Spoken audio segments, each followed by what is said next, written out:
जय श्री श्याम दोस्तों, मेरे प्रिय भक्तों, आप सभी लोग जानते हैं हर महीने एकादशी आती है और आप सभी लोग एकादशी का व्रत भी रखते होंगे। पर क्या आप लोगों को यह पता है कि एकादशी व्रत रखने की विधि क्या है और हमें एकादशी व्रत कैसे रखना चाहिए, किन नियमों का पालन करना चाहिए और एकादशी व्रत रखने का हमें क्या फल मिलता है? ये सारी अद्भुत जानकारियां इस वीडियो में देने वाले हैं। एकादशी व्रत तो हम सभी लोग रखते हैं, पर व्रत को सही तरीके से न रखने के कारण हमें उस व्रत का फल नहीं मिलता है, क्योंकि हमें एकादशी व्रत के नियमों के बारे में पता ही नहीं होता है। तो सबसे पहले आप यह जान लीजिए भक्तों, एकादशी व्रत भगवान विष्णु से जुड़ा हुआ है, क्योंकि जब हम एकादशी व्रत करते हैं तो इससे भगवान विष्णु प्रसन्न होते हैं। और आप एकादशी व्रत की शुरुआत किसी भी एकादशी से कर सकते हैं, पर साल में जो मार्गशीर्ष महीने की कृष्ण पक्ष की उत्पन्ना एकादशी होती है,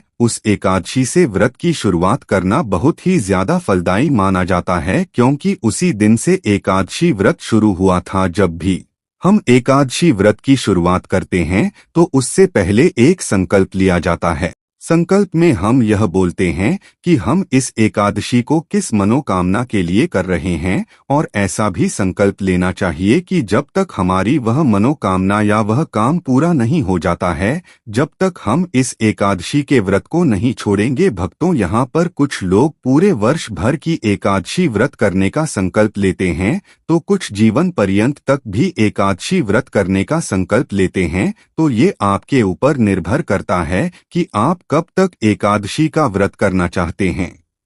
वैसे एकादशी का व्रत कभी छोड़ा नहीं जाता है भक्तों। अब हम आपको बताते हैं कि जो लोग एकादशी का व्रत रखते हैं या रखना चाहते हैं, उनको अपने व्रत को कैसे रखना चाहिए और किस नियम का पालन करना चाहिए। भक्तों, सबसे पहले एकादशी व्रत रखने वाले को दशमी तिथि के दिन एक ही समय भोजन करना चाहिए। यह दिन एकादशी के एक दिन पहले का दिन होता है। एकादशी व्रत रखने के लिए आपको दशमी के दिन ही प्याज, लहसुन या तामसिक भोजन का त्याग कर देना चाहिए और इस दिन शुद्ध और सात्विक भोजन ही करना चाहिए, वह भी सिर्फ एक ही समय। इसमें आपको प्याज, लहसुन, मसूर की दाल, चावल का त्याग करें और पूर्ण ब्रह्मचर्य का पालन करें। भक्तों, इसी के साथ में दशमी तिथि के दिन आपको तुलसी पत्र तोड़कर रख लेना चाहिए और तुलसी जी में जल भी दे देना चाहिए, क्योंकि एकादशी और द्वादशी के दिन तुलसी जी की पत्ती नहीं तोड़ी जाती है। भक्तों, इसी के साथ में अब एकादशी वाले दिन आपको सुबह जल्दी उठकर ब्रह्मा मुहूर्त में ही स्नान कर लेना चाहिए। एकादशी का व्रत रखने वाले को कभी भी एकादशी के दिन झाड़ू या पोछा नहीं लगना चाहिए और नाखून या बाल नहीं काटने चाहिए।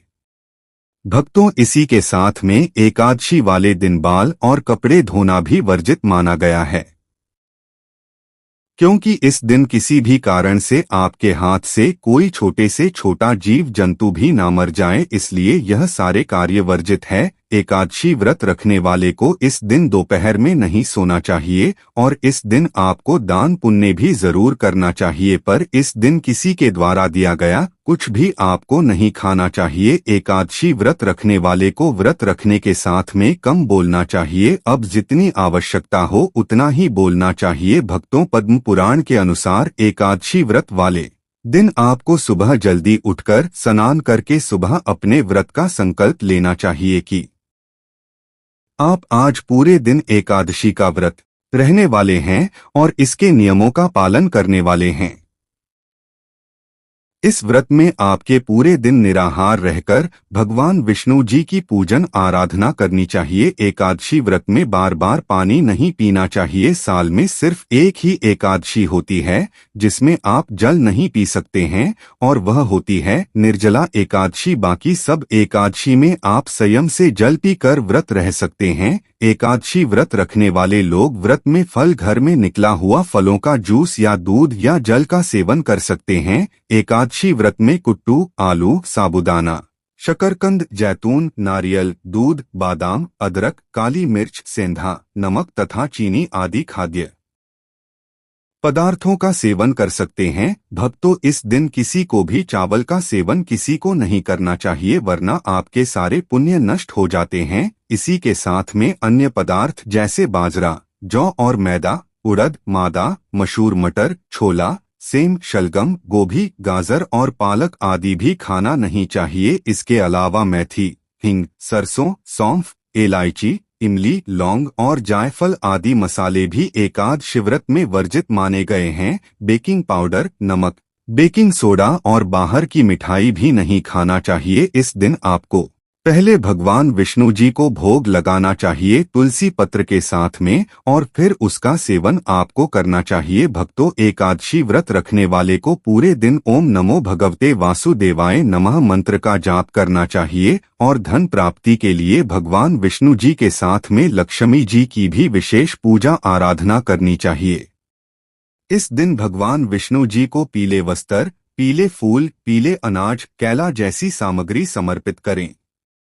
भक्तों, एकादशी वाले दिन शाम के समय तुलसी जी के पौधे के पास में गाय के घी का दीपक जरूर जलाएं। एकादशी व्रत वाले दिन आपको रात्रि में भगवान विष्णु जी के नाम का कीर्तन करना चाहिए। भक्तों, तो अब हम जानते हैं कि एकादशी व्रत खोलने के नियम क्या है। आपको अपने व्रत का पारण कैसे करना होता है। एकादशी व्रत का पारण अगले दिन द्वादशी तिथि के दिन सूर्योदय के बाद ही किया जाता है। शास्त्रों में कहा गया है कि एकादशी व्रत का पारण द्वादशी तिथि समाप्त होने से पहले ही कर लेना चाहिए। भक्तों, इसी के साथ में द्वादशी तिथि शुरू होने के साथ में हरिवासर का समय भी शुरू होता है, जो कि द्वादशी तिथि का 1/4 समय रहता है। इस समय हमें व्रत का पारण नहीं करना चाहिए। ये दिन अपना भोजन कर सकते हैं, पर इस दिन भोजन करते समय भी इस बात का ध्यान रखें कि शुद्ध और सात्विक भोजन करना चाहिए, और बिना लहसुन प्याज का ही दिन भोजन करें। आप इस दिन चावल का सेवन कर सकते हैं। इसी के साथ में इस दिन ब्राह्मणों को मिष्ठान और दक्षिणा आदि जरूर देना चाहिए। इसी के साथ में आपका एकादशी व्रत यहाँ पर पूरा हो जाता है। और जैसे ही आपके संकल्प के अनुसार आपकी मनोकामना पूरी हो, तो फिर आप अपनी इस एकादशी व्रत का उद्यापन भी जरूर करें। तो इसी के साथ में एकादशी व्रत का उद्यापन मार्गशीर्ष मास के शुक्ल पक्ष की मोक्षदा एकादशी को करना बहुत ही शुभ माना जाता है। भक्तों, अब हम आशा करते हैं कि आपको एकादशी व्रत करने से जुड़ी हुई सारी विधि और जानकारी मिल गई होगी, पर अभी भी अगर आपके मन में कोई प्रश्न है तो आप हमसे कमेंट करके पूछ सकते हैं। और आप हमारी ये वीडियो कहाँ से देख रहे हैं, कमेंट में जरूर बताएं। जय श्री श्याम मेरे प्रिय भक्तों।